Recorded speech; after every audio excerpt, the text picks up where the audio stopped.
Hari Om Tat Sat. Welcome to Jyotirmayananda Society, our journey to self-realization. Please subscribe for the mystical meanings of the scriptures and to enjoy daily satsang with us.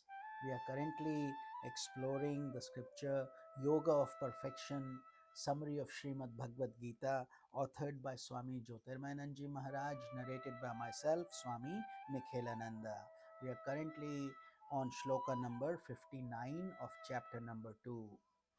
Vishaya vinivartante niraharasya dehinaha rasvarjam rasopyasya param dvishtva nivartate.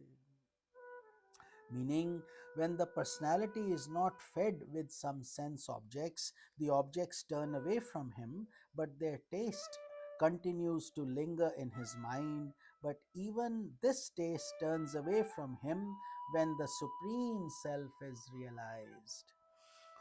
Explanation. On the path of yoga, an aspirant begins to control his senses. Hatha Yoga controls the senses by controlling the pranas, the vital forces. This leads to a certain degree of success, but a profounder control is possible by entering into a deeper level of the mind from where the senses can be controlled more perfectly. When the senses are controlled on the basis of the control of pranas, this development is called pratyahara, withdrawal of the senses, and it is an aid in the practice of concentration and meditation.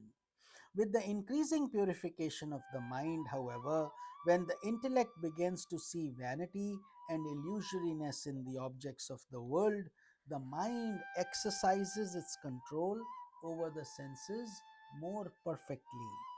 There develops the quality of serenity in the mind as the subconscious tensions are resolved by the power of increasing knowledge. This is called Shama or serenity. On the basis of Shama or serenity, a yogi develops the quality of Dhamma or self control or control over the senses. This control is more secure and profound. However, there still exists the subtle basis of ignorance in the causal plane of one's personality, which continues to create subtle desires or vasanas in the unconscious depths of the mind. Until the veils of ignorance are destroyed, the inner taste for the objects cannot be removed. Until the inner taste is removed, the senses cannot be completely mastered. In this case of a sage, the mastery of the senses is not conditioned or limited, it is absolute and complete. A sage cannot rest his soul on the shifting sands of illusion. He abides in the Supreme Self. Shloka number 60. यततो ह्यपि कौन्तेय पुरुषस्य विपर्श्चितः इन्द्रियाणि प्रमाथीनि हरन्ति प्रसभं मनः. O son of Kanti, the turbulent senses carry away violently the mind of even a wise man who is striving to control them.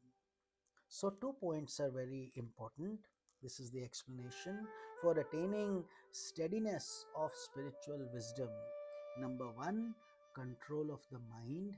Number two, control of the senses. If the senses are not controlled, the glimpses of spiritual expansion acquired in a placid mind is easily lost. Just like you throw a pebble in a calm lake, and the lake becomes restless. The vibrations and the circles continue. The intuitive vision cannot be rendered steady. An aspirant must not adopt a disbalanced form of spiritual discipline or sadhana. It has to be consistently done, ideally at the same time if possible. He must blend the following points in his spiritual movement in order to control the senses. Number one, practice of pranayama helps an aspirant to withdraw the senses from the sense objects. When the pranas are mastered, it becomes easy for a yogi to turn away from the senses and from the sense objects. By promoting vairagya or dispassion, the senses are turned away from the objects of the world. A striving yogi must reflect upon the pain that arises from the objects of the world. He must meditate upon the defects of sense enjoyments. They are called vishyukt laddu. Yeah, laddu means sweet desserts and vish means poison. So suppose the sweet desserts had poison in them, you would not touch them, even though they look very appetizing and delicious. Much in the same way, these senses have to be viewed. Overindulgence becomes like poison. He must meditate upon the defects of these sense enjoyments. He must see how there is pain and misery in birth, death, childhood, old age, disease, and diverse conditions of life, which are all very painful and difficult. Therefore, he must keep his mind directed towards the goal of self realization, because that perpetually terminates the cycle of birth and death. No more coming back. By meditating upon the self, a yogi renders his mind pure. Therefore, the subtle desires of the mind are gradually dissolved. Then the senses follow the dictates of the purified reason of the yogi. They are always under his control. If the art of controlling the senses is overlooked, mere intellectual advancement will not enable a yogi to attain self realization. Just as robbers forcibly rob one of one's wealth, in the same way the turbulent senses rob a yogi of his newly acquired vision of the transcendental self. Shloka number 61. तानि सर्वाणि संयम्य युक्त आसीत मत्परः वशे हि यस्येन्द्रियाणि तस्य प्रज्ञा प्रतिष्ठिता. Meaning, having controlled those senses and having collected his mind with one pointed devotion to me, he should sit peacefully in the self. For one whose senses are under control, his wisdom is steady. A yogi must practice intense meditation on the self in order to master the senses. He must develop one pointed devotion to the divine self, who is the indweller of all hearts.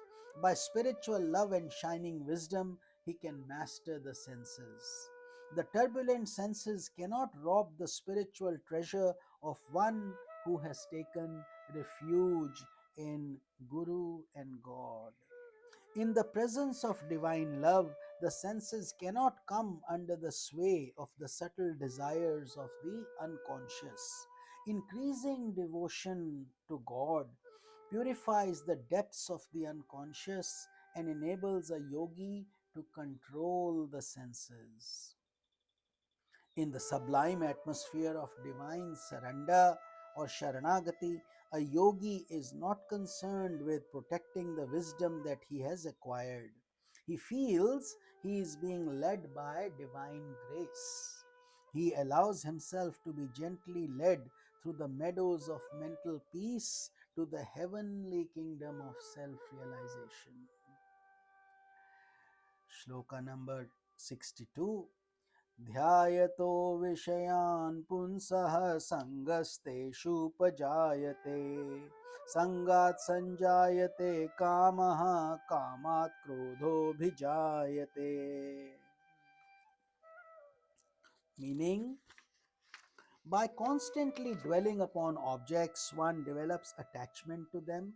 From attachment, there arises desire. From desire, there is born anger. Explanation.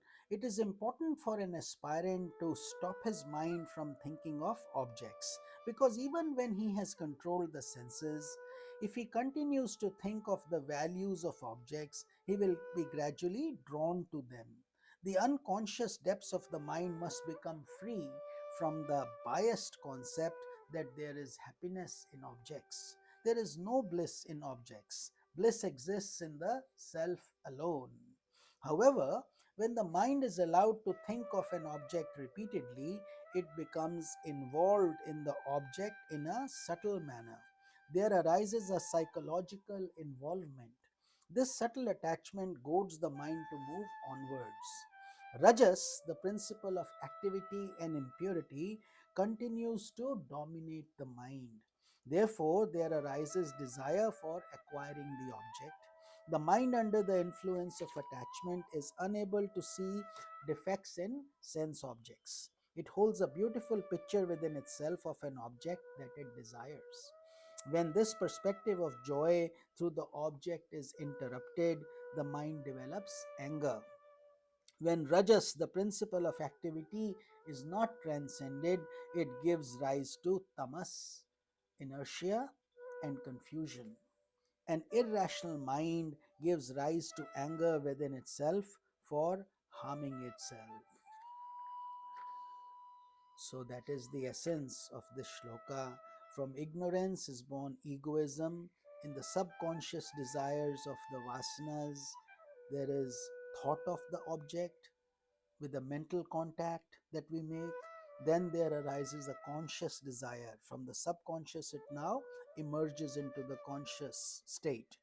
That brings agitation and anger, delusion, loss of memory, reason, and disintegration.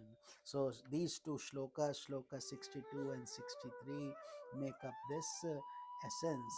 So we have covered 62 today, and we will cover 63 in tomorrow's satsang. This is Swami Nikhilananda. Hari Om Tat Sat.